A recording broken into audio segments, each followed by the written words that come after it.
Vivre mieux au quotidien, petit pas par petit pas, tester, faire autrement. Conscience et joie avec Stéphanie, thérapeute.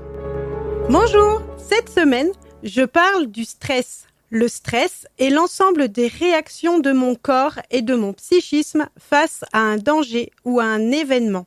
Une situation nouvelle, imprévisible ou sur laquelle je n'ai aucun contrôle et qui demande que je fasse un effort d'adaptation.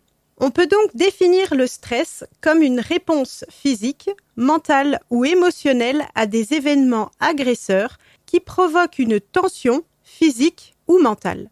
Le stress est donc un phénomène d'adaptation du corps rendu nécessaire par l'environnement, dont le but est ma survie. Si la tension entre mon équilibre et les contraintes de l'environnement est modérée, définie par une situation précise et de manière ponctuelle, alors cette adaptation est considérée comme jouable ou supportable.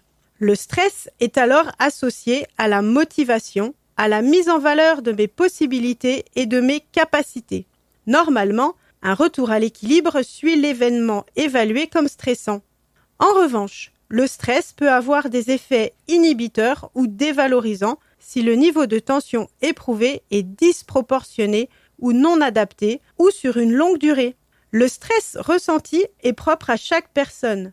Il dépend essentiellement des perceptions, des représentations et des attitudes de chacun. Identifier les ressources, se rappeler les expériences similaires, l'enjeu que l'on accorde à la situation, nos habitudes comportementales ou encore nos croyances influencent ce mécanisme.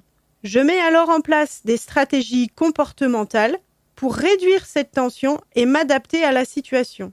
Suit alors une phase tout aussi importante de détente et de récupération. Sans cette phase de détente, j'entre en phase de résistance qui peut évoluer vers une phase d'épuisement.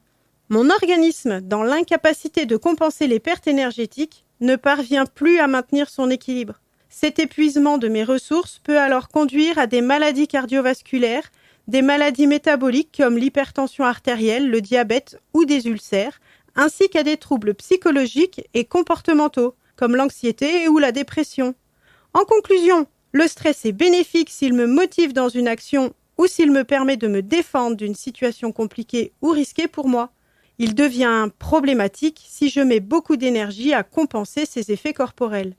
Une des solutions pour diminuer le stress que je ressens est de me ressourcer, de mettre à distance ce qui vient me malmener afin de me recentrer sur l'essentiel. Petit pas par petit pas, je teste par moi-même et j'ose faire autrement. Et vous, c'est quand ? Testez et vous verrez.